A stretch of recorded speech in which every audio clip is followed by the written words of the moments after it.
What is up, everybody? Welcome back to another episode of Too Pop to Handle. I'm your host, Andrew Nucatola, your pop culture best friend. And as always, I hope you guys are having a fabulous week. I hope everybody is keeping it demure, keeping it cutesy, being very mindful. I would love to come on here and tell you that I was very demure and cutesy and mindful this weekend, but I went on a bender on Saturday and had the best time. Yeah, nothing demure about the binge drinking that I decided to go on Saturday. So of course now here I am to, tell the internet.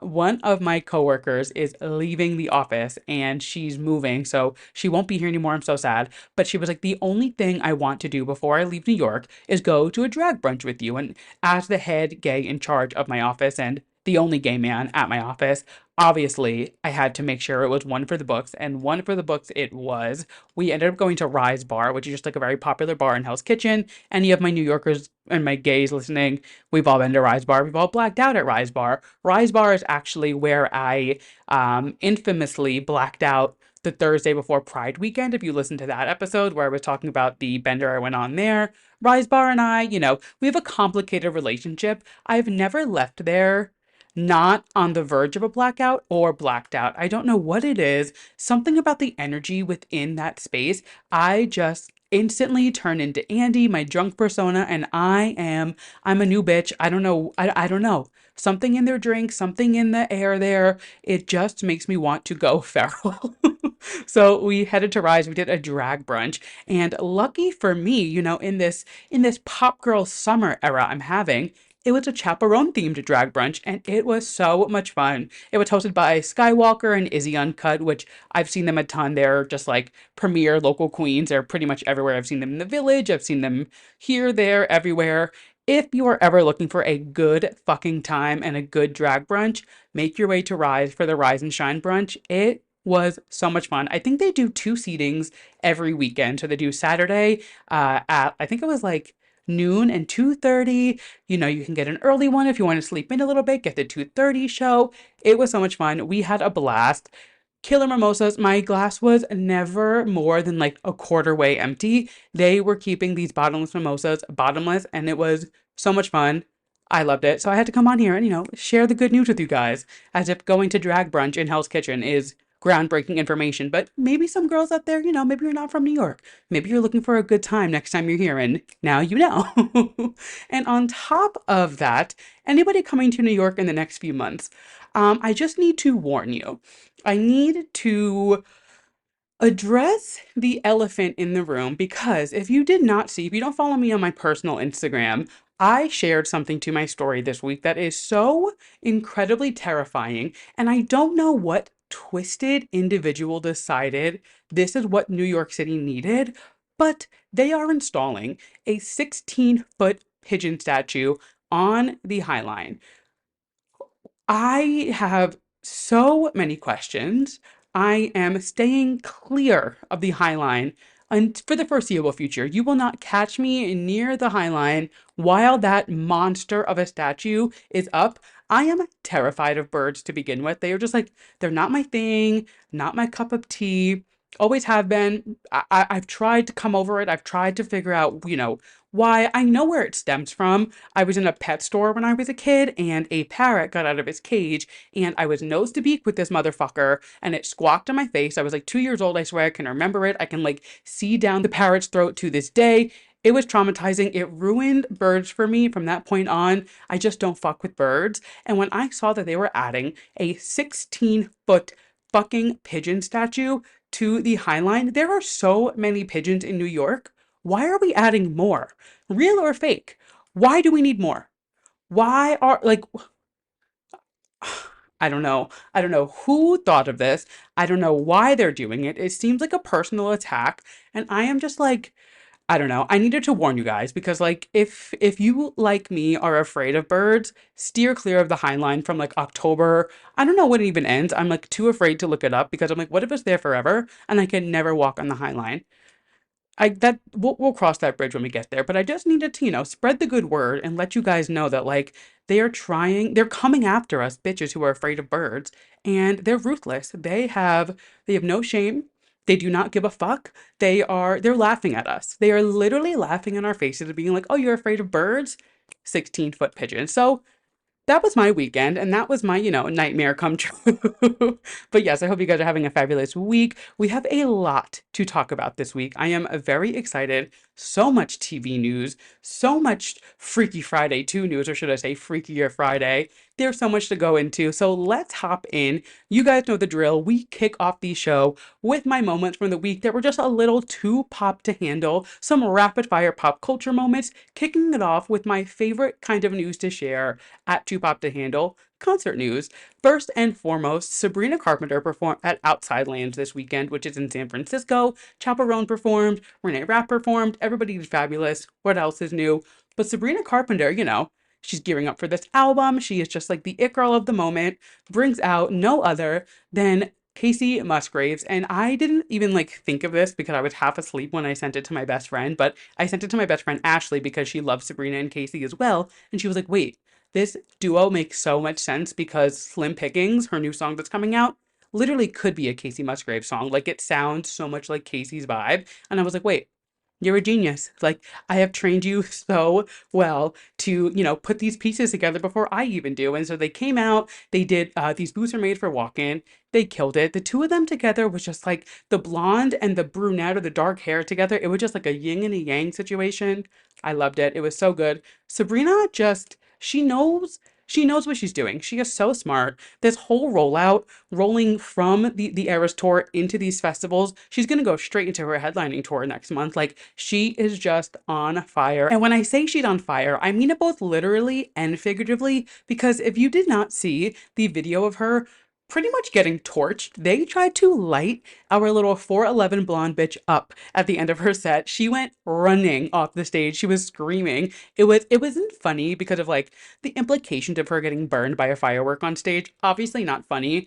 I'm assuming she's totally fine because she ran and she was fine, but the audio from the video of her screaming after the fireworks went off, I don't know if they went off too early. I don't know if she was standing in the wrong spot. Like, I don't know what went down. Nobody's released a statement, which just leads me to think that like she's all good, nothing to worry about. But I was like, holy shit, did they not rehearse this? Like, we could have lost her. We could have, Sabrina Carpenter could have been Sabrina Goner. You know what I mean? Very crazy. I was like, that is not very demure, not very mindful, very, very electrifying moment, to say the least. And moving on to some other concert news, there are some congratulations in order for Miss Adele. She confirmed over the weekend that her and her boyfriend Rich Paul are engaged. A few months ago, I did an episode. I want to say it was like December, January. I could be totally wrong. I did an episode talking about the fact that there were rumors that Adele and him were engaged. It was the kind of like, there were like murmurs going around town. Sources were saying there's always a source. It's always like sources say, sources close to Adele, sources close to this person. Who are these sources? Like, where do they come from? How do we know when to take the source for real or when to, take it with a grain of salt? Another question for another time. But yes, she has officially confirmed herself. It has come from Adele's mouth that they are engaged. I guess somebody had a sign or something that's like, marry me, Adele. And she said, I can't marry you. I'm already getting married. So just, alluding to the fact that she is engaged. Or maybe they're just like in talks of it, whatever it may be, who knows, but congratulations to them. I love to see Adele happy. She is just the bee's knees. Like there's nothing to hate about Adele. And I love to see her win. I love to see her happy. I mean, we're not going to get an album for a while. I do kind of feel like this Munich residency might kind of be like one of her final projects. I don't know what else we're going to get from her. I wouldn't be surprised, honestly, if we never get an album again. Obviously, I'm like crossing my fingers and my toes that's not the case, because getting to know more Adele music in my lifetime is just like not a storyline that I want to continue with. But I mean, she's given us 4 killer albums, and like clearly she's like doing a-okay with just those albums out because she hasn't released anything in years and she's still selling out stadiums and having stadiums completely built for her. But like, I would really love like, a love song album from Adele now that she's engaged, but we will see, who knows. But yes, needed to congratulate Miss Adele because she is just killing it in both the professional and the love categories this year. We love to see it. And then some other things, some concert news, I guess, but things that, we kind of love to see, hate to talk about it because of, what's going on around it. But Taylor Swift, so obviously last week there was this scary threat that they were able to find and stop the attack that was supposed to happen on her shows in Vienna. No statements have been made yet. People are kind of going back and forth with it. I don't think Taylor and her team are the issue people need to be bringing up. Like, people are saying, like, why haven't they made a statement? It was literally a terrorist threat. Like, it wasn't just like, something to take lightly and just like release a statement and move on from it. I'm sure there's like investigations going on. Honestly, her legal team and like the officials in Vienna probably told her not to say anything because it could just be used almost against her. I do think it was really, really tone deaf of UMG or whoever decided to release more voice memos. I'm sure it was meant to be stopped, but they did release more voice memos to block Kanye from going number one. Just seemed like a really weird decision to make after your show was almost bombed by ISIS. But again, I'm not putting that on Taylor.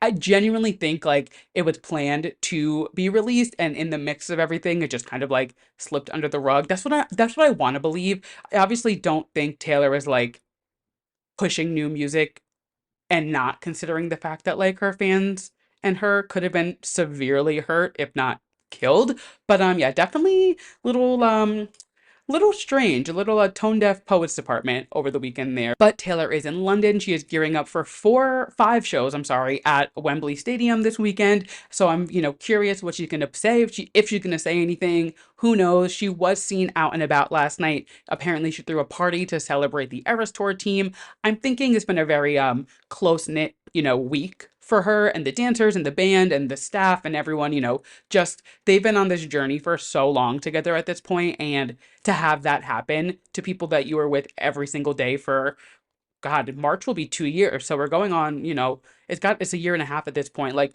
they're a family. And I know somebody ran into one of the backup dancers, like parents or something in Vienna, and said that like everybody from the crew and the team and the dancers, they were kind of on like a lockdown, doing their thing, like staying inside to just kind of like cope with what could have been, which is so scary to think about. So it looks like Taylor treated them to a night out last night and, just like, kind of reassured them. They're like, hey, like, we're going to go on this week. We're going to be good. I don't really know what went on inside, but she was seen by paparazzi. And we all know Taylor, she's not seen if she doesn't want to be seen. It's also, something to note that they are letting fans in a lot earlier this week at the shows. They're like getting let in at 3:30, which I feel like doors usually are like 5, 6-ish. So they're trying to like get everybody in, make sure, all of the safety concerns are taken care of. Everybody is inside. Nobody has anything to worry about. And they are no longer letting anybody tailgate outside. So if you don't have a ticket, I mean, you guys have all seen, I mean, a few weeks ago, there was 50,000 people outside the stadium. It was happening in the US. It's been happening everywhere where fans who can't get tickets wait outside and just listen to it, which isn't a foreign concept. People have been doing this for years, but specifically for this weekend in London, they are not letting anybody hang out in the parking lot. If you have no ticket, you are not allowed to be at Wembley Stadium. So I think it's smart. I think, for the safety of her and her fans and anybody else that could be involved, just let everybody go inside.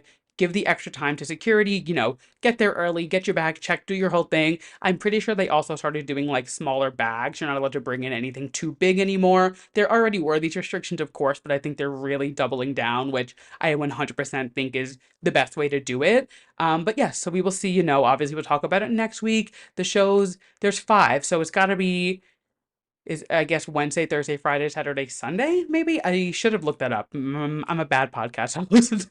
But I believe there are 5 shows, so we will see what happens.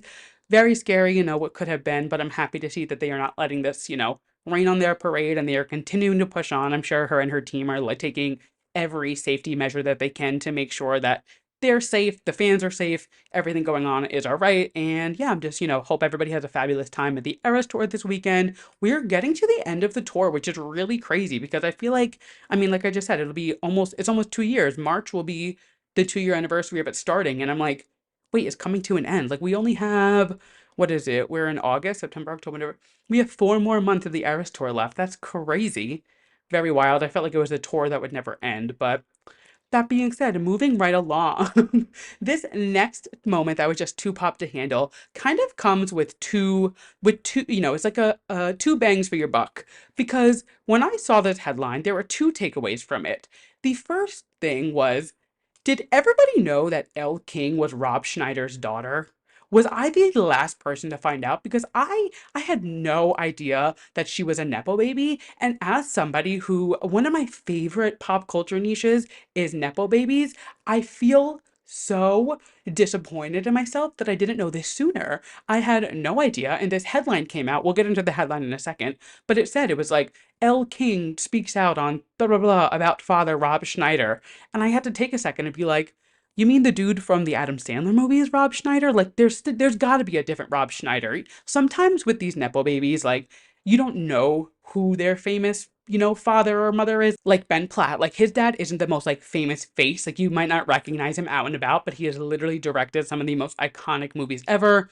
Gracie Abrams, like you wouldn't necessarily, I mean, I wouldn't at least recognize J.J. Abrams out on the street, but like he literally did the music for Star Wars. Like these people, sometimes it's people that you don't know, but everybody knows who Rob Schneider is. Like if you've seen a single Adam Sandler movie, you know who Rob Schneider is. And I was so in shock to find out that Elle King is his daughter. I was also shocked to find out that Rob Schneider is a complete asshole. I had no idea. I felt like since he's, in with Adam Sandler, he's always like the fun butt of the joke within the movie. So I always figured he would just be like a fun loving kind of guy.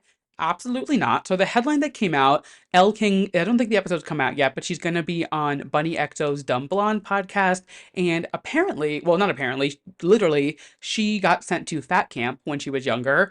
And she got in trouble one year because she sprained her ankle and didn't lose any weight, which just like, fat camp in and of itself, I feel like it was a bigger thing back in the early 2000s. I don't know if it's still a thing and if it still goes on. I feel like fat camp was always a thing. I mean, there was literally the reality show based on kids going to fat camp on MTV, which is just like a crazy concept that that's something that happened. But that being said, she has said that they have not spoken in about 4 to 5 years. She said that I disagree with a lot of things that he says. You're talking out of your ass, and I want to use this opportunity to say that I disagree and I do not agree with anything he says. Anything related to his transphobic, misogynistic, and anti-vax comments she's relating to. So I had no idea that he had these comments that were made. So I was doing some research, as one does. And yeah, he's kind of said some shit, especially recently with the Olympics. He had a lot to say about the opening ceremony, which I'm sure you can draw some, draw the conclusions there of what people were saying. But he also, yeah, he got booed off the stage at one of his shows because he was making misogynistic comments, transphobic comments, just like talking out of his ass. And yeah, I had a really shocking turn of events this week when I found out that not only is Rob Schneider Elle King's father, he's also a total asshole. So the more you know. But yeah, I was more shocked honestly to find out that she's a Nepo baby and I didn't know about it because I have like two big niches in pop culture that I love. One of them is celebrity kids' birthday parties. I've talked about this before. I love to see a celebrity throw hundreds of thousands of dollars away on their kid's first birthday party that they're never going to remember. And I love a Nepo baby that nobody knows about. So when I found this out, I was like, no fucking way. This is crazy to me. That being said, like I said, Rob Schneider had some things to say about the Olympics, and I have some things to say about the Olympics. So wrapping up our rapid fire moments, this one's going to be a little lengthier, I'm not going to lie. We got a few things to talk about, but we are wrapping up the 2024 Paris Olympics, and I'm sure you can imagine the things that I'm going to talk about, because what the fuck is going on? How are you going to give somebody a bronze medal and then be like, actually, never mind, we were wrong, we're going to take it back? Obviously, I'm talking about Jordan Childs. If you have not heard about this, I don't know where the fuck you've been. Essentially, she won the bronze medal. And last week, I was talking about how when she got her bronze medal, it was a historic win because it was the first time there were three women of color on the podium. And it was like such a victory. Everybody was freaking out. You could see it in the video. Jordan wasn't sure if she was going to get a medal or not for it. And she was like one of the first people to notice it. She like lit up. The stadium went crazy. Like it was such a moment. And now a few days later, they are saying that the score was made 4 seconds after the 1 minute deadline and Child's initial score of 13.666 should be upheld. And now hear me out. I can understand, wanting to follow the rules and play by the rules. It's the Olympics. The rules should be followed 100%. But if you give somebody a medal and you're the reason that they fucked up, like you are the reason that this is a mistake, why is Jordan now?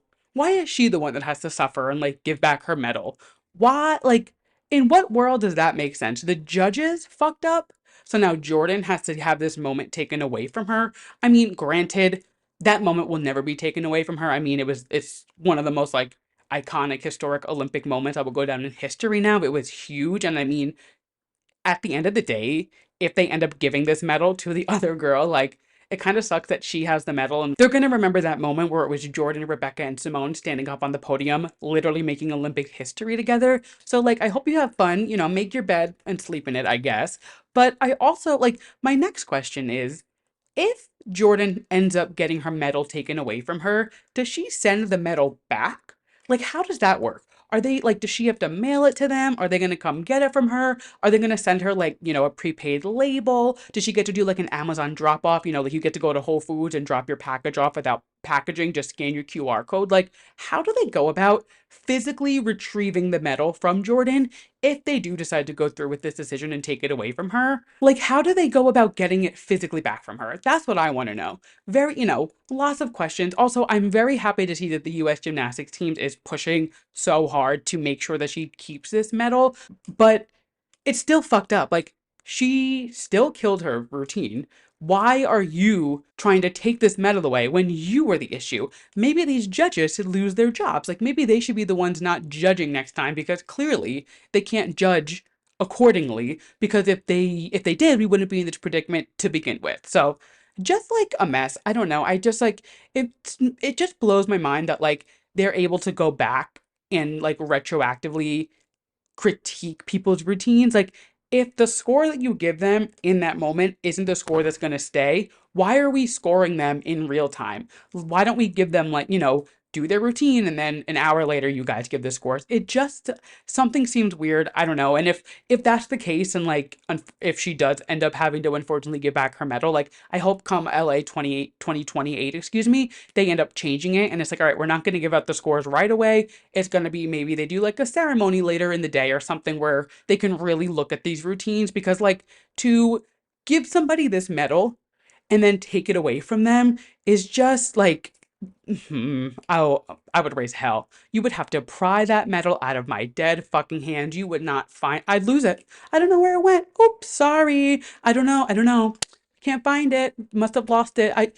They must have lost it on the plane. Sorry. Like, fuck out of here with that. Ugh, I cannot. But speaking of something I can deal with, Sha'Carri Richardson winning her first gold medal in the women's relay race this weekend. I mean, come on. After everything she went through in 2020, where they were really just like coming for her neck, acting like smoking pot was the end of the fucking world, and now for her to win her first gold medal, that is what we like to see. The best part of it, though, was not her winning the gold medal. The best part was while she is about to pass her opponent, just making that look over at her, completely still running probably like 600 miles an hour, really. Like, that bitch can run so fucking fast. She's running past her with ease, looks over so quickly, and then just looks back. Doesn't miss a beat, still smokes the bitch. It was iconic. Congratulations. That is so, it's just so major, especially, you know, after everything that they put her through back in 2020 to now have her have this huge comeback. We love to see it. And then last, like I said, LA 2028, we are up next. And the closing ceremony, it was something, it was interesting. I didn't watch it live. I was, you know, out and about doing my thing. But I mean, Tom Cruise quite literally was cosplaying Lady Gaga at the Super Bowl, the way that he dropped into the stadium like that. I was like, bitch, what the fuck are you doing? It was, I mean, and welcome to LA, I guess. Welcome to Hollywood. Obviously, we had Snoop Dogg, who was like the face of the Olympics, essentially. I feel like you couldn't go to any event without seeing Snoop Dogg there, which, not a complaint. I was just like, what? Since when is Snoop Dogg so into the Olympics? I didn't know that was in his, like, Rolodex of characteristics, but he was there. The Red Hot Chili Peppers performed. Her performed, which one thing about her, she stays booked and busy. She is going to get a check. She performed the Star Spangled Banner. And then we had Billie Eilish perform, who was clearly lip syncing, but you know what? Who gives a fuck? It is what it is. Like, welcome to Hollywood. We are welcoming everybody in. It is the smoke and mirrors of Hollywood. And I'm very excited the fact that, you know, they're going to be here next year. I mean, not here. I'm in New York and they'll be in LA, but we're hosting them. Also very curious to see, like, what they're going to do in LA, because they said that you won't be able to get to the stadium without public transportation come 2028. And LA is already, like, built and packed. There's like lots going on there. So I'm very curious to see like where they're going to build the village and how they're going to do all of the different areas that they need to compete in. So we will see. I saw a countdown on their website. I think we're like 2,199 days away from the LA 28 Olympics. So it will be here before we know it. Again, the Olympics this year, I've never been so invested. Maybe it's because of the podcast. I don't know. I just feel like I was so tuned in really to the women's gymnastics, but like as a whole, I feel like it was such more of like a moment. Maybe it was me, maybe I don't know, but something about this year just felt a little too pop to handle, if I will. And it doesn't stop there because literally breaking news, as of like 30 minutes ago this happened. So when I saw this pop up, I was like getting ready to film and I saw this pop up on Twitter. I was like, "Oh bitch, put it in the book. We need to talk about it." Imane Khelif, the Algerian boxer who everybody had so much to say about whether she was a woman or not. She is a woman. She is literally a biological woman. Argue with the wall. I don't want to hear it. I don't think anybody listening to this is going to argue that with me, but like people just have way too much to say. But she is fighting back. Literally because she's a boxer and legally. She is suing J.K. Rowling and Elon Musk, amongst other people, but those are the two big names that were in the lawsuit in a cyber bully lawsuit. So it is over alleged acts of aggravated cyber harassment, and the lawsuit was filed against X, which under French law means that it was filed against an unknown person. So this will ensure that the prosecution has all the latitude to be able to investigate against all people, including those who may have written hateful messages under pseudonyms. And all I'm going to say is get them for every fucking dollar they're worth. All of these bitches. People had so much to say about this bitch being a boss fucking bitch, doing her thing. She was at the Olympics because she's a fucking Olympian. Sorry that she was good at what she does. Like, what do you want me to fucking say? Like, she was literally at the Olympics for a reason. She's there because she's a fucking badass. And now she's going to sue you all. She got her gold medal. She dealt with all of your shit. And now she is coming for your fucking bank account. So count your days, J.K. Rowling. Count your days, Elon Musk. Count your days, all you little fuckers out there who has something to say about this bitch. Because you know what? It's about time that you guys pay for the shit that you do. I'm over it. I can't with these people just like going online, spewing hate, spewing things that just are like not true and so evil and like deep rooted in just like ugliness. It's about fucking time. I hope she gets her bag. I hope she comes for you and takes you for everything you're worth. And that is our two pop to handle moments from the week. Moving right along into our Drew releases segment, which is our new releases in music. That was such a transition, you guys. Into our new releases from last week, and we'll chat about the new releases coming up this week. We have a lot of music to talk about, so let's hop into it. First and foremost, we got the second single from Katy Perry's upcoming album 143, Lifetimes. And let me just say, this song is light years better than Woman's World. Is it like the most groundbreaking song? No, but I'm not expecting that from Katy anymore. This song is light years better than Woman's World. I love the beat. I like the lyrics. I think it's really solid. I think it's like a fun dancey moment. It's what I wanted from her in Woman's World. And I'm just happy that like we're still getting this, dancey poppy album that we all wanted without, with the exception of Woman's World, because that was just like wasn't what we expected as a comeback. But this second single, I am loving it. But unfortunately, Katy Perry cannot take a break because again today, breaking news, she is under investigation for the potential environmental infringement after failing to get permission to film her Lifetime's music video. So the island that she was filming it on apparently is like preserved and protected, and she didn't get all the legal like paperwork, I guess, done to film this music video, which isn't really on her. This is more so her team, and her legal team is like, what the fuck are you doing? You didn't get the permissions to film this music video, but she just can't catch a break. She is just, it's just like one thing after another. I honestly feel bad. Though, I mean, like, you've been in this game for so long and your team isn't checking these things. Like, come on, I don't want to laugh because I don't like to see Katy Perry fail. Like, this isn't my goal. I am not here. I'm not one of the people online who is like anti Katy Perry. I'm not sipping the Kool-Aid because everybody else hates her. I'm very excited for this album. I really like this track. I'm really excited for this era. Like, I am not one of those people who is like, I hate Katy Perry because the internet's telling me to. She's Katy fucking Perry. And I just feel like she's getting such a short end of the stick. Some people might say it's karma. I don't know. It is what it is. Very excited to see what else is in store for the rest of this album. Hopefully no more lawsuits. Hopefully we're able to, coast until 143 and just do our thing. But damn, she cannot catch a break. The next release that we had from last week was Chlöe. She released her album Trouble in Paradise, and it is such a solid piece of work. I love it. No surprise, I love Chlöe. I think she's so talented. Again, I say it every time I talk about her. She is a prodigy of Beyonce. She's going to be, to the nines. And I really, really, really love this album. Thought it was a really solid piece of work. But the two songs that really just like, whew, they are incredible is Favorite featuring Anderson .Paak and Want Me featuring Halle, which obviously is her sister. The Anderson .Paak feature should have been released in May, and it could have been a song of the summer. It is so good. I am going to be holding on to every last bit of the summer I have to listen to this because it is such a good song. Anderson .Paak is just so talented, and I mean, like, I feel like anything he touches is kind of gold. This song is no exception. And then, of course, the very highly anticipated comeback of her and Halle releasing music together. It's been a few years, like I talked about last week. And this new song is so good. It's all about, not being able to get what you want. You're in love with this person, but is it the person that you want? These two are just, they're open books in their music. I will say they lay it all out. They have no problem giving a full look into what they're thinking and what's going on in their lives.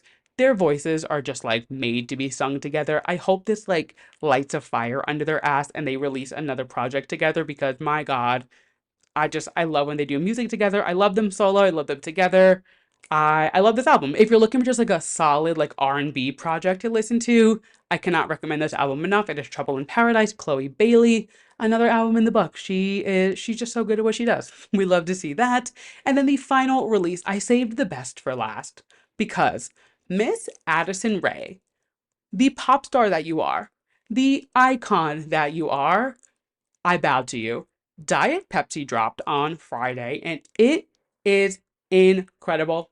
It is incredible. I don't care what anybody says. I've seen nothing negative about it, to be honest, but like if there was something negative to say, you're wrong. This song is so, so good. It is giving like early 2000s, a little bit of Lana, like early 2010s vibes. It is sexy. It is fun. It's got that like key change at the end. It is everything I want in a song like this, and not what I was expecting from Addison Rae, to be honest. I was expecting, Obsessed. I was expecting To Die For, which I love. Do not get me wrong. Her AR EP went platinum in my house. But this song is such a different vibe for her, and it's working. And let's get into the music video because it was giving Britney Spears. Like, was this her audition tape for the Woman in Me biopic? Because if it is, I'm buying it. I am sold. I loved it. It is so good. Getting the Diet Pepsi at the end out of the cooler, the American flag wrapped around her, the way she's like hanging over the guy in the car. It was just like so all-American girl. So good. I loved it. Mel Ottenberg was the creative director on the music video, he's the editor-in-chief of Interview, and he just creative directed so many incredible photo shoots. I mean, there's Rihanna, Lana, like he's done so many major photo shoots. So as soon as I watched the video and looked at the credits and saw his name, I was like, well, that makes sense why I love it because he, again, is someone who just like touches something and he puts his creative spin on it and it's gold. I loved it. This song is incredible. If you have not listened to Diet Pepsi by Addison Rae, you are missing out on top tier pop music. I love it. It is a perfect pop song and I have no notes. I have not a single note. It blew me away. I cannot stop listening to it. She ate. I love it. It's so good. And this week we have a lot of upcoming albums. So we have Post Malone releasing his country album finally. I feel like I've been talking about it forever. It's called F1 Trillion. It drops this Friday. We have Tanashi releasing Quantum Baby. And then we have Maud Latour releasing Sugar Water, which I've talked about Maud a little bit before. She's more of like a hyper pop, definitely not for everybody kind of sound, but she's had a really unique sound to her, and I'm excited. This is her debut album, so very excited for these three releases. Gonna be honest, I don't know if I'm going to listen to all three of these albums in full by the time we record next week because 3 albums in 1 week is a lot. It is literally too pop for me to handle, but I will listen to what I can. We will chat about what I want to next week because, again, it is my show, not yours. And then on the topic of things coming out this week, this is not confirmed, but Lady Gaga and Bruno Mars, I am on to you. They have been rumored to be releasing a collab together, and this week they are just like pedal to the metal, full throttle going for it. So if you did not see, there was this like screenshot from radio going around saying that songs that were going to impact radio within the next 2 weeks or so. And there was a song on there called Die With a Smile by Lady Gaga and Bruno Mars. And then on Monday, so yesterday, I want to say, they followed each other on Instagram and started commenting on each other's posts. And then today, Lady Gaga posted herself in a Bruno Mars t-shirt playing the piano, and Bruno shared it to his story. Now, I don't know if it's just going to be a single. I don't know, like, I don't really see Bruno fitting the LG7 vibe that I'm picturing. Like, in the landscape of LG7, Bruno Mars isn't there. Not to say that I'm not excited for a Gaga and Bruno collab, but just like, I think this is gonna either be like a Joker song for the movie, or maybe it's for something Bruno's working on. I just don't see Bruno Mars existing in the LG7 universe. And that's not shade. Like, that's not me being like, shady or trying to, stir the pot. Like, that fantasy just isn't there for me. But that being said, I'm very excited for whatever this collab is, because I feel like their voices together are gonna be like, they're just gonna melt together. Like, thinking about their two of them, I feel like it's gonna be really, really good. Again, I do not see it in the LG7 landscape, but I'm excited for whatever project it, comes with. I'm excited to see what they have in store. They're pretty much playing on our face at this point, so we will see. People are saying it's going to drop this Friday, so who knows? If it does, we'll talk about it next week. If not, we'll talk about it when it comes out. But yeah, I couldn't let the week go by and not discuss the fact that Lady Gaga is playing in our face. Still, we still don't have any news about LG7. This Bruno Mars collab that's pulling out of thin air. Like, she is just, I don't know, that Stephanie sure knows how to keep us little monsters on our toes. We are sitting here waiting with our paws up. We are ready. You tell us, let us know when you're ready to drop LG7. Maybe this Bruno Mars collab is just like something to hold us over. Whatever it is, we are waiting with open paws. So, falls in your court, Gaga. But that being said, let's move on into the main parts of the show. So we are discussing D23, not from like a Disney adult lens, though. I feel like anybody hearing like, oh, we're gonna talk about D23, like, I'm not putting my Mickey Mouse ears on. Like, I'm not a Disney adult. No shade to anybody who's listening if you are. Just not my forte, but we are covering D23 and all of the Freaky Friday and Miley Cyrus news of it all there. And then we're going to get into the It Ends With Us drama, because there is a lot going on. And there's a lot going on. That's all I'm going to say. We will get to it in a minute. But before that, let's talk about the fact that Freakier Friday is coming, and I can't. If you've listened to this podcast for a week, 3 weeks, a month, however long you've been listening, I've probably mentioned Freaky Friday 2 in some capacity, but this feels like the first time where it's like big major news. So D23, which is like the Disney Expo, I guess. I feel like it's like upfront, but for Disney. It happened over the weekend, and I knew that Jamie Lee Curtis was getting honored as a Disney legend. I knew Miley was getting honored, and then I knew that there was some type of like Freaky Friday news. I didn't really know what magnitude of news we would be getting about it, so I wasn't sure how I would fit it into the show, if it would be rapid fire or fit here. But there was a lot to swallow, and we are going to dive into everything we have learned about this Freaky Friday sequel. And before we hop into anything new about the movie, I just wanted to remind everybody, maybe if you're new here and you don't know, just to like make sure you know and like set the scene. You might think that you're excited for Freakier Friday, but there is nobody on planet Earth who is more excited for Freakier Friday than I am. I have been begging for this sequel for years. Freaky Friday is literally one of my top 3 favorite movies in the world. I still cannot believe that we're getting this movie. And let's hop into some of the things that we found out about this weekend, because my God, it was a lot. First and foremost, we found out who will be playing Lindsay's husband in the movie. So it is not Chad Michael Murray, but it is Manny Jacinto, who is also from The Good Place. I've watched The Good Place here and there, but I'm not too familiar with him. But I will say he is very easy on the eye. So I am very excited to stare at him in any capacity in any of the scenes, because that man is very attractive. We also found out that Harry is back. So Ryan Malgarini, who played Harry in the movie, Lindsay's little brother, will be returning. He wasn't in the original cast announcement, so I don't think he's going to be like a prominent character like he was in the first movie, but he will be back in some aspect. I'm curious if they saw the people online giving backlash saying that how are they going to do the movie without Harry in it, and I wonder if they like wrote him in or how that worked. Maybe they were saving it for this announcement. Who knows? But Harry will be back. back. Rest assured, we can take our panties out of a bunch. The whole Coleman clan will be back. And I think the most exciting news that we got from the weekend about this movie is the fact that Pink Slip is back and they are going to be in the movie even bigger than they were the first time. There wasn't too much that they gave away in like how they're going to be back, but they are back. Music is apparently a much bigger part of this movie than it was in the first one, which I mean, thinking about the songs that we got from the first Freaky Friday and thinking like, how are they going to top it? Beats me. I cannot wait. I am seated. I am sad. I am so excited for this movie. I cannot, I can't. I feel like I am having a Freaky Friday experience where I'm switching bodies with the universe because I just am like, I put this out into the universe years ago. I have been tweeting about it, asking about it, and now I am finally, it's coming to fruition, and I am just so excited. So, some other news that we found out about the movie, they pretty much picked up where they left off when they went on their first day of filming. Apparently, it was literally like they hadn't gone any time without seeing each other, the entire cast, and it was just like a giant family reunion. They picked up right where they left off, which I love that. You always hear about movie sets when it is like a family within the set, it makes it such a better experience. I think for everybody, it's a better viewing experience. It's a better opportunities for the rest of the cast to do projects together in the future, to get a Freaky Friday too, or Freakier Friday, excuse me. Like, I feel like if it wasn't such a family bond back in the day when they did the original movie 21 years ago, my God, that's crazy.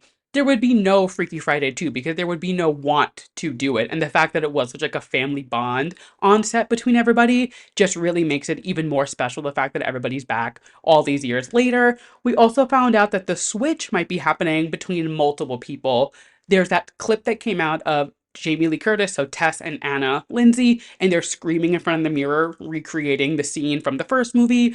And they said we were in front of the mirror, but we might not have been alone. So I'm thinking it's multiple body switching. I don't know how many people. I don't know if it's going to be with Lindsay's daughter or who. I don't know. They would not say who would switch. Obviously, I don't want to know either. I want to wait until we get the trailer or like closer to the movie, but they said multiple people will be switching. However, they did confirm that nobody will be switching bodies with boys. So they're keeping it, it's all the girls that they're swapping with. And they did say that they might be swapping spit with Chad Michael Murray. So they won't be switching bodies with Chad Michael Murray, but somebody may be swapping spit with him. So knowing that Anna has a husband who is not Chad Michael Murray in this movie, when obviously it ended with her and Chad Michael Murray together in the first one, or like alluding to it, very curious to see what they mean by who is swapping spit with him, but we will see. God, I am so excited. They also said that there are no fortune cookies in this movie, so the swap will not be in a Chinese restaurant, which I do think that kind of takes away from the original plot of the movie, but I do think like to make it its own story and to make it its own sequel, they needed to do it in a different way. So I have no doubts that it's going to be a great swap again. Like in the first one, like I'm very excited. They said that there is surfing involved in this movie, bigger laughs, bigger comedy, bigger physical comedy, and much bigger music. So they are like fully geared up for this movie to just be like, blow it out of the water, no pun intended, with the surfing element of it. They said they had to learn how to surf for some scenes. So I'm just so excited. They still have 2 weeks of filming, they said, coming out next year. This is me starting my campaign to get me to the Freakier Friday premiere. Anybody at Disney, hit my line. If you need me to check tickets, if you need me to scoop popcorn, if you need me to clean up the popcorn after, just get me to the premiere. I am willing to go to war with whoever wants to come at me and say they're more excited for this movie, because I can promise you there is nobody more excited for this movie than I am. And while we're on the topic of Jamie Lee Curtis, she was honored as a Disney legend over the weekend, and they did it in such a perfect way to induct her into the Disney Legends. She was inducted by Lindsay Lohan and Jodie Foster, which Jodie Foster played, her name's not Anna in the original Freaky Friday. I forget her character's name, but in the original Freaky Friday that came out in 1976, I want to say, Jodie Foster plays the daughter who is Anna in the 2003 version. So Jodie Foster and Lindsay presented this award to Jamie Lee Curtis, and this is just such like a full circle kind of moment. I mean, Jamie Lee Curtis has obviously been in the movie game for years, and for her to be coming back to Disney doing Freaky Friday 2 and get added into the Disney Legends Club or Hall of Fame, whatever you want to call it. And having Lindsay and Jodie Foster presented to her just had to be such like a heartwarming and full circle weekend. It was just like it was a good weekend to be a Freaky Friday fan. Everyone looked amazing. All the news that came out, seeing Jamie Lee Curtis get inducted, it really was too pop to handle. I cannot even begin to express because it didn't stop there. On top of Freakier Friday's announcement, Lindsay and Jamie Lee being there, them just being, Tess and Anna to the fullest, Miley Cyrus also gets inducted into the Disney Legends Hall of Fame, which, if you know me, Miley Cyrus, Lindsay Lohan, two of my favorite people in the world, and Miley getting added to the Disney Legends Club, I don't even know what you call it. It was incredible. So she is the youngest person to be added as a Disney legend, which we love to see her, continuing to make history as Miss Hannah Montana. And her speech, can we just talk about her speech? I mean, first and foremost, she looked stunning. I'm shocked that she showed up, but I don't think she would miss this appearance because this is huge. Like, and you could tell how much it meant to her when she was up there giving her speech and even watching Lainey Wilson perform Best of Both Worlds and the little montage of her career. Like, she was so emotional. So I think this really was something that was so special to her. So I obviously she wasn't missing this for the world. Like, she doesn't do many public appearances anymore, but she was not missing this. And her speech, Miley Cyrus, the legend that you are, I could cry. I literally, and she did. She cried. It was so good. So she gave us some insight about the audition process. A lot of the things that we knew. I mean, she was up. They wanted her for the role, but they called her back a year later because she was too young, and then they wanted her for it again, and she just took it off. And I think the fact that like they came back to her a year later and when she got into it, it became the phenomenon that it did. It really just goes to show that like everything happens for a reason. Timing is always on your side. Like if they were to push Hannah Montana with somebody else as Hannah, who knows if it would be anywhere near as successful as it was with Miley, but you could just tell that Miley was she was so in it and so passionate about Hannah. And this speech was just, it was everything. She said, she was proud to have been Hannah. She went on to say, and I think this was the best part of the entire speech. She said, legends get scared too. I'm scared right now, but the difference is we do it anyway, and all of you can do that every single day. It's legendary to be afraid and do it anyway. There is no such thing as failure when you try.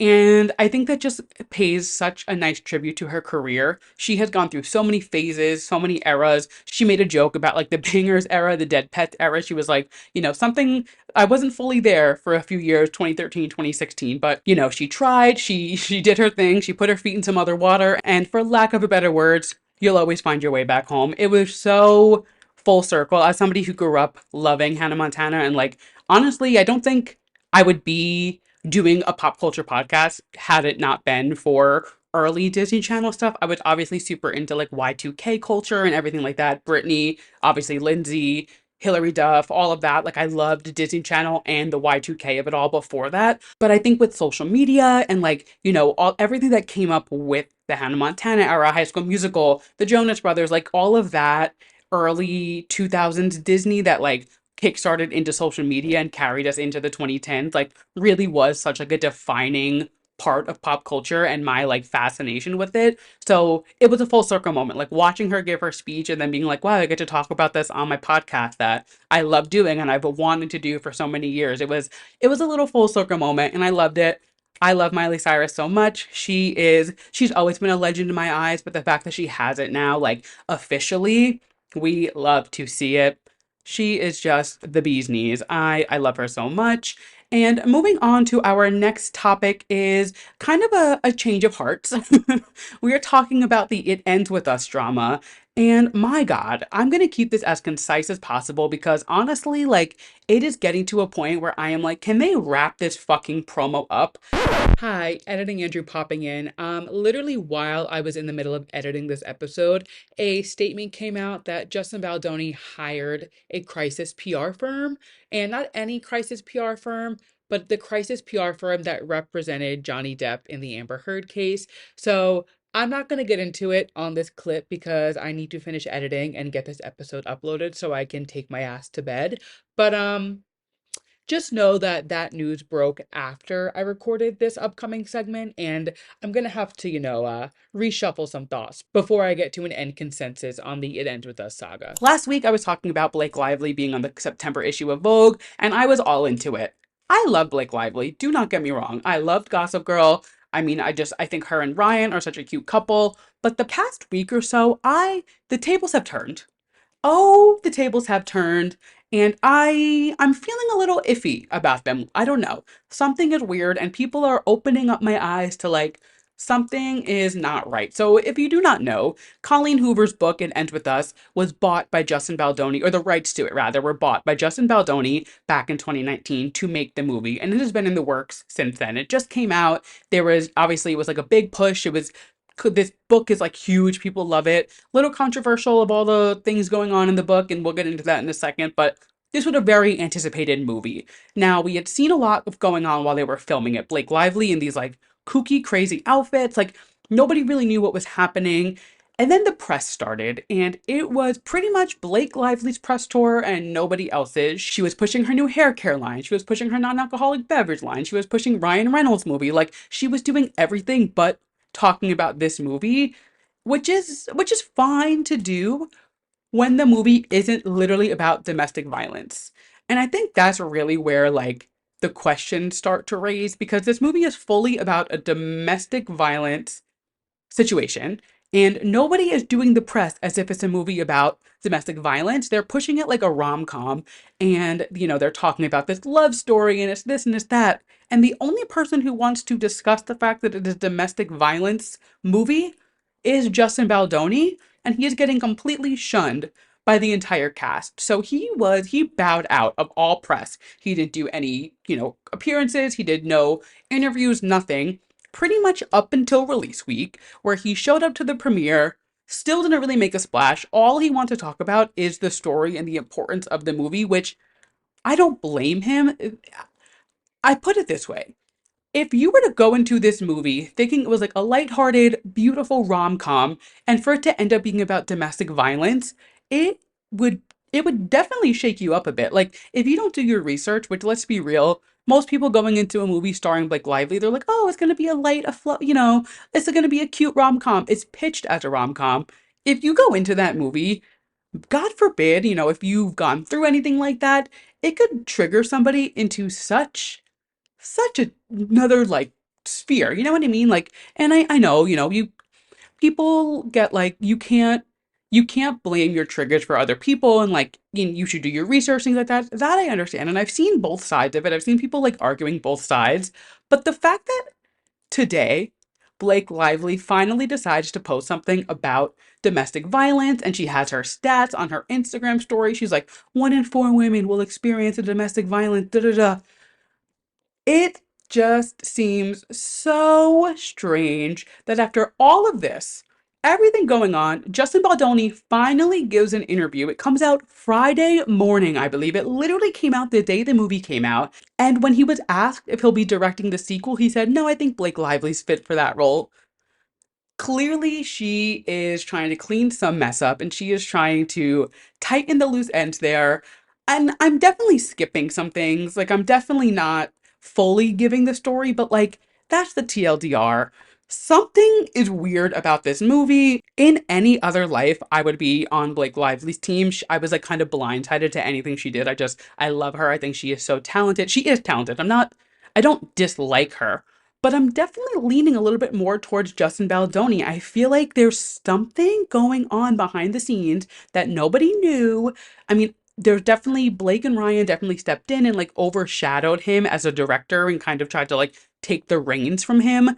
Some shit went down on that set, and now I feel like Blake is trying to clean it up and she's posting her Instagram story. It just seems weird. I don't know. Something weird is going on. Something very, very strange went on during that set and this press and this promo.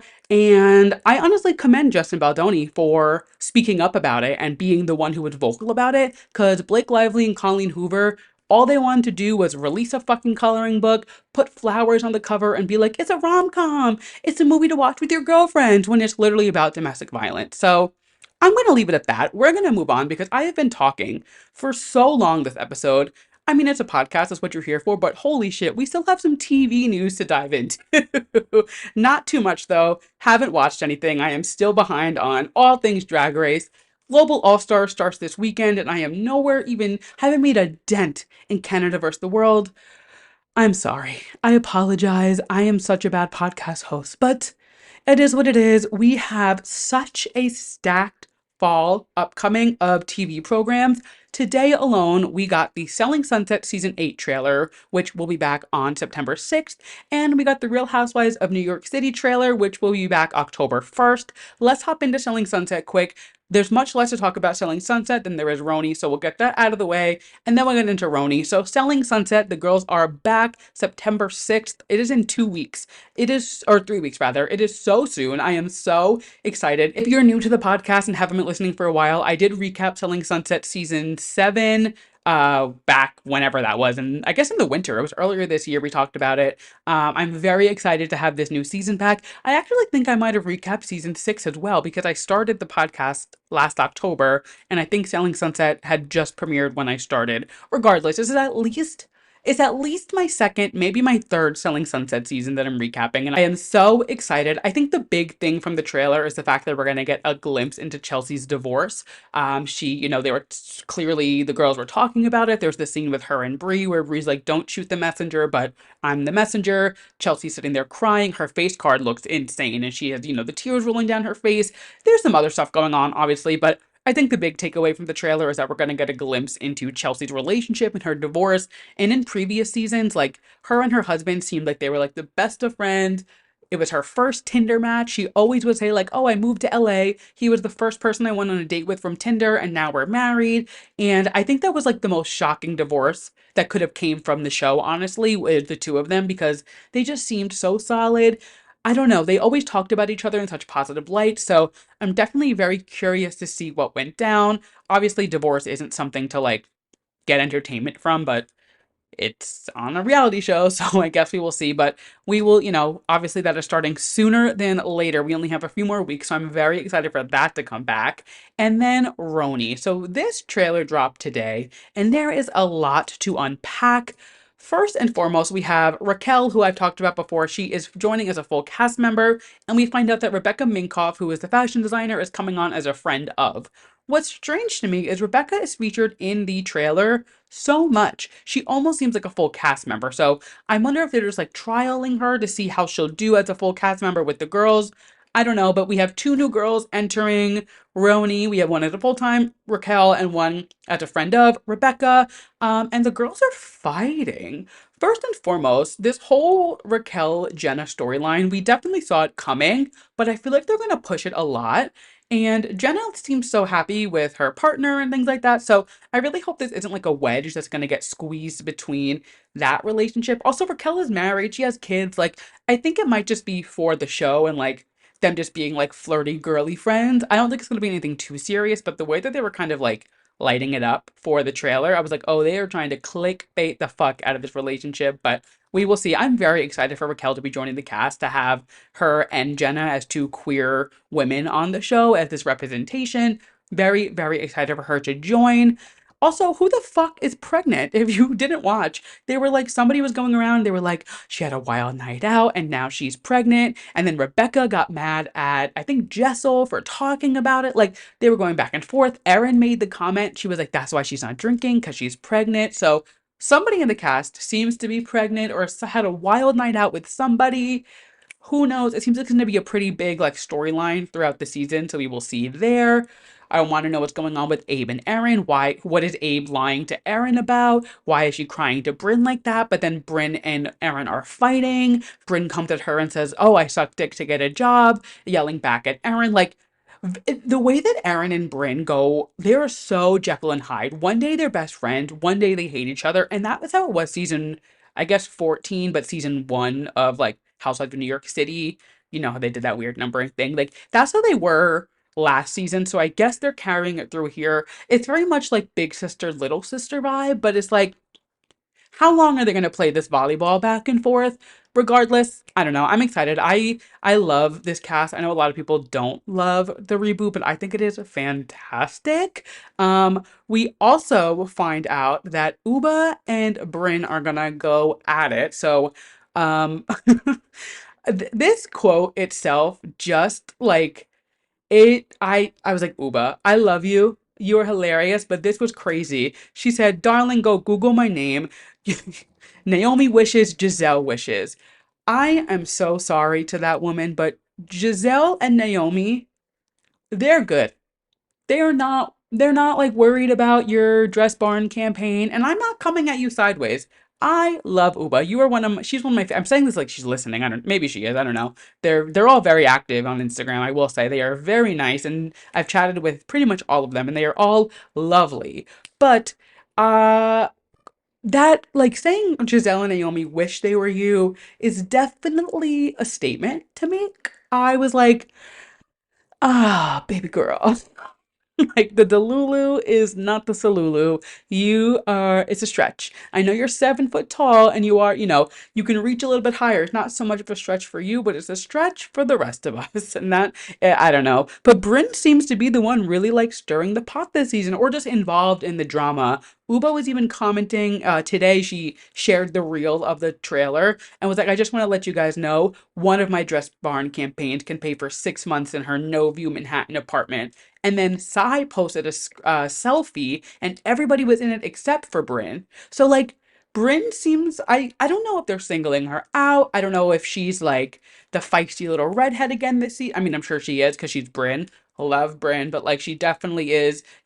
She yaps back a bit, but I don't think she's does anything wrong to say. Like I don't think any of her takes are ever like maybe not, but let me not go down that road. Regardless, Bryn seems to be in a lot of it this season. So I'm very curious to see how that pans out. I'm very excited for this season. The other thing that we saw was Jessel kind of asking her husband for a third kid, and he wants nothing to do with it. He is very much set on having the two boys, and that is it. So I'm sure that's going to stir up some drama. He also said he would rather have a Elon Musk in his family than a Beyonce. So I think maybe he should maybe get his brain checked out. Maybe Jessel should think about somebody else for a husband because to pick Elon Musk over Beyonce, baby boy, something's not right. Go back to your little fried chicken cart, your fried chicken committee, whatever it was, and go do your thing because you're eating a little too much street meat. Your brain is a little fried. I don't know what's going on there. But that is RHONY. I am very, very, very excited for this season. I'm excited for Selling Sunset.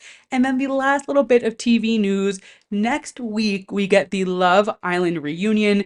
You guys know everybody loved Love Island this season. It was phenomenal. So they are filming the reunion here in New York sometime this week. Not sure when. It is airing on Monday the 19th. So by the time we speak next week, it'll be out. We will talk about it. But in more exciting news, they are doing an event this Friday at the 92Y or 92NY rather, here in New York, which I've been to before. I've talked about events I've gone to there. They do a lot of really, really fun events. And I actually was able to get a ticket. The event was sold out, but I was able to get a ticket and I'm going to make some content, not with the cast or anything, but I'm very excited. I am going to represent Too Pop to Handle at the event. So stay tuned on my personal TikTok, on our Instagram. I'll be posting some fun content from there and we will chat about it next week. They're actually streaming the conversation that I'm going to on Tuesday the 20th. So next Tuesday, it'll be live on, I guess, the 92NY website. You do have to pay for it. I think it's like $10 for the virtual one, but interesting that they're filming it on Friday and then putting it live on Tuesday. I guess I don't want to compete for the actual finale, but I'm very excited to see the cast IRL out of the villa. I'm thinking it's definitely gonna be after they film the reunion, so I'm thinking tensions might be a little high depending on how the reunion goes. So we will see. I'm very, very excited. So make sure you're following me on social media on all my platforms. I am at Andrew Nucatola or at 2pop to handle. I will be sharing whatever possible to share with you guys, and we will chat about that next week. But yes, very, very excited. And we have finally made it to the final end of the show. This was a long episode, so thank you guys for sticking around and listening. I had a lot to talk about. What can I say? Just a boy with a microphone. But if you are new here, we end every single week with my yes and my mess of the week. My yes being something I'm loving and my mess being something I'm not loving. We always start on a high note, so let's kick it off with my yes. And my yes this week, Celine Dion. If you did not see, Donald Trump, hate the man, decided to use My Heart Will Go On in one of his video campaigns. He used it, it was unauthorized, they did not allow him to use it, and Celine's team made a statement. They said, today, Celine Dion's management team and her record label, Sony Music Entertainment Canada, became aware of the unauthorized usage of the video, recording, musical performance, and likeliness of Celine Dion singing My Heart Will Go On at a Donald Trump and J.D. Vance campaign rally in Montana. In no way is the use authorized, and Celine Dion does not endorse this or any similar use. ... And really, that song, I just think Celine Dion is an icon for releasing this statement. I mean, obviously, it would allude to the fact that she was endorsing him, which we all know Celine Dion is not endorsing Donald Trump, but the fact that he used it without her permission and she goes, and really, that song, like, you're gonna pick fucking My Heart Will Go On for your fucking campaign? You don't have a heart, Donald Trump. What the fuck do you mean? Like, your heart can't go on. You don't have one. You're evil. I just love that Celine's team and her were like, nope, instantly put out a statement. Absolutely not. Their heart will not go on with this campaign. And my mess of the week, something we already talked about, so it's going to be quick, but the fact that they are trying to take Jordan Childs' bronze medal away really just grinds my fucking gears. It just makes me so mad. It's not Jordan's fault that the judges didn't judge her correctly the first time. Why should she get her medal taken away? I don't know. It pissed me off. I'm going to leave it at that. We already talked about it. You heard it if you made it this far. Thank you for making it to the end. And with that, thank you guys so much for listening to this week's episode of Too Pop to Handle. If you liked what you heard and you're listening to us as a podcast, make sure you leave us a 5-star rating. Leave me a rating. Let me know what you're thinking. Spotify girls, you can now leave comments on the episode. So before you could only leave a poll and answer the question that I asked, they got rid of the questions and now you can just comment. So you can write whatever you want. You can tell me what you're thinking. It could be you could tell me what you liked, what you didn't like. Like there's a whole little comment section. So go leave me a comment. Let's chat. I can reply. I can like your shit. I can, we could yap some more there because obviously I like to yap. So leave me a comment on Spotify. Leave me a 5-star rating. Let me know what you're thinking. If you're watching us on YouTube, make sure you give us a big thumbs up. Drop a comment down below. Let me know what TV you're watching and what you're excited for coming up because I feel like we're going to have some solid TV this fall and I'm very excited. So make sure you give us a thumbs up. Make sure you subscribe. Make sure you leave me a comment. Hit all the buttons except for dislike. You guys know the drill. And like I say every single week, if everybody listening to this episode sent it to one friend, say it with me, I will double in listeners. It is easy math. Hit the share button. They make it so easy. Just hit the share, send it to a friend. It's not that hard. Just share it with a friend, somebody you think will enjoy the podcast. It would make all of us so much happier. And if you are not already following us on social media, we are at 2pop the handle on Instagram, Twitter, TikTok, YouTube, Threads, Pinterest. I actually just started posting on Pinterest. I don't really know what the fuck I'm doing, which as a social media manager, as my real job, I should know what I'm doing on Pinterest, but I'm just having fun trying to be, everywhere. It is what it is. And if you'd like to follow myself on social media, I am at Andrew Nucatola on Instagram, Twitter, TikTok. You can find me yapping in so many places as if this hour-plus long podcast wasn't enough. And with that, let me catch my breath. And with that, I will catch you guys next week.